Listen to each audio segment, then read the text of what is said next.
ഇന്ന് തന്നെ സബ്സ്ക്രൈബ് ചെയ്യൂ, നിങ്ങളുടെ പ്രിയപ്പെട്ട ഷോസ് കാണൂ. ഈ വിവാഹബന്ധം എന്ന് പറയുന്നത് തുല്യതയുള്ളവർ തമ്മിലായിരിക്കണം. ഇപ്പൊ ഈ വീട്ടിലെ 2 ബന്ധങ്ങളെ അറുത്തു മാറ്റണം. വന്ദനെ ജഗന്റെ ജീവിതത്തിൽ നിന്ന് അടിച്ചിറക്കണം.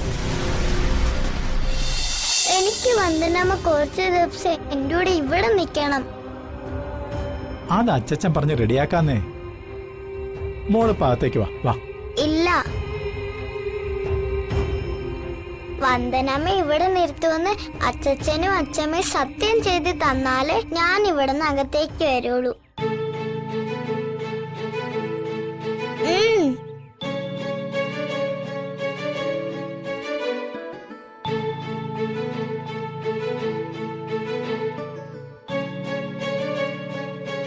സത്യം ചെയ്യ്.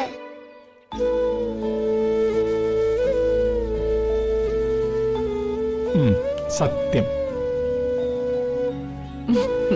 സത്യം.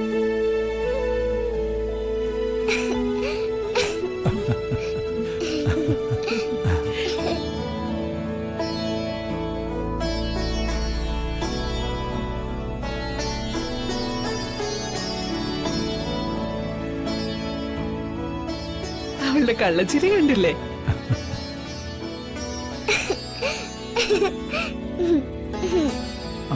മോള് വാ, മോക്കച്ചമ്മ പാല് തരാം.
മതി, ഇനി ഞെക്കി അത് ചത്തുപോകും.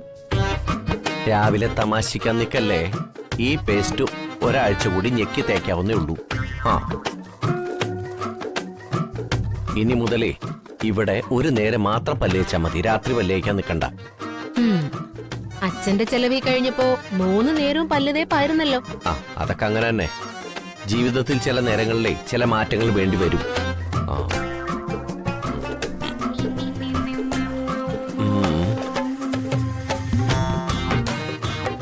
ഇനി അതിന് ഉപദ്രവിച്ച അത് പീഡനത്തിന് കേസ് കൊടുക്കും. എടി, ഒരു ഈർക്കിലെടുത്ത് കുത്തിയാലേ 2 നേരം പല്ല് തേക്കാനുള്ളത് ഇതിൽ നിന്ന് കിട്ടും.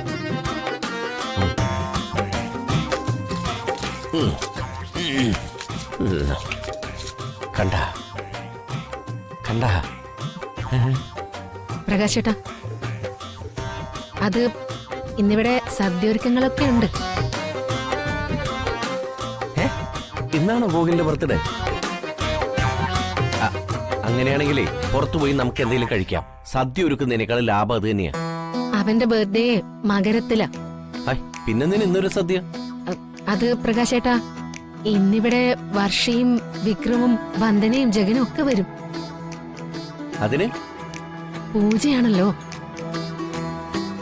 നമ്മുടെ അടുപ്പ് കത്തിക്കണോ?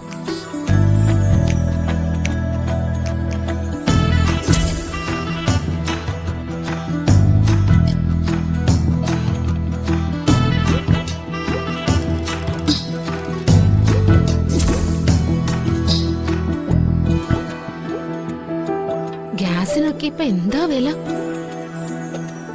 ഒരു നേരം കത്തിച്ചില്ലെങ്കിൽ അത്രയും ലാഭോ. മലക്കറിക്കാണെങ്കിൽ ഇപ്പൊ സ്വർണത്തിന്റെ വിലയാ. നീ പറയുന്നതൊക്കെ ശരിയാ. ഗ്യാസ് ഒരു ദിവസം കൂടി നീണ്ടു നിന്നാൽ അത്രയ്ക്ക് നല്ലതാ. സ്വർണം തൂക്കുന്ന ത്രാസ് തന്നെയാ ഇപ്പൊ മലക്കറിക്കാരും തൂക്കാൻ ഉപയോഗിക്കുന്നത്. വിഷം വിൽക്കുന്നവരും രാജാവ് ചമയുന്ന കാലം. അതെ, അതാ ഞാൻ പറഞ്ഞത്. മാത്രമല്ല ഒരു വീട്ടിലെ രണ്ടടുക്കളയാണെന്ന് അറിഞ്ഞ പ്രകാശേട്ടനും കൂടിയല്ലേ അതിന്റെ നാണക്കേടും.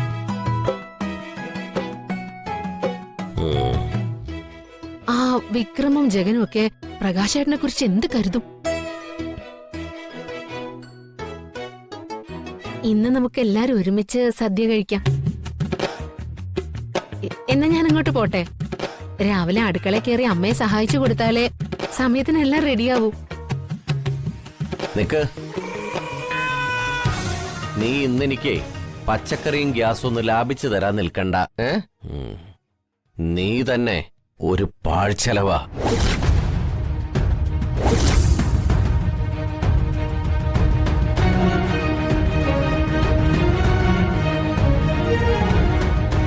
കൂട്ടത്തിലേ ആ ചെലവ് കൂടി അങ്ങോട്ട് നടന്നോട്ടെ. പിന്നെ വിക്രമും ജഗനും ഇവിടെ രണ്ടടുക്കളയാണെന്ന് അറിഞ്ഞാല് എന്റെ തല തെറിച്ചു പോകാനൊന്നും പോകുന്നില്ല. ഒരു വീട്ടില് രണ്ട് വാടകക്കാരാണെന്ന് എല്ലാവരും അറിയട്ടെ. പ്രകാശേട്ടാ, വേണ്ട. വേറെ ന്യായീകരണം കൊണ്ട് പ്രകാശന്റെ അടുത്തേക്ക് ആരും വരണ്ട. വീട്ടിനകത്തുള്ള പ്രശ്നങ്ങൾ എല്ലാരെയും അറിയിക്കണോ? ഇനി ഇവിടെ നിന്ന് ഒരക്ഷരം മിണ്ടിയാല് ഇവിടെ നിന്ന് ഇറങ്ങിക്കൊള്ളണം. നിന്റെ അമ്മയുടെ കൂടെ ചെന്ന് എച്ചിൽ പാത്രം കഴുകി ജീവിക്കാം നിനക്ക്. അല്ലെങ്കിലേ മാതൃക മരുമോളായി അമ്മായി അച്ഛന്റെയും അമ്മായി അമ്മയുടെയും കൂടെ അങ്ങ് കൂടിക്കോ. ഇതേ ഈ പ്രകാശന്റെ ഉറച്ച തീരുമാനമാണ്. ഇനി എന്തു വേണമെന്ന് നിനക്ക് തീരുമാനിക്കാം.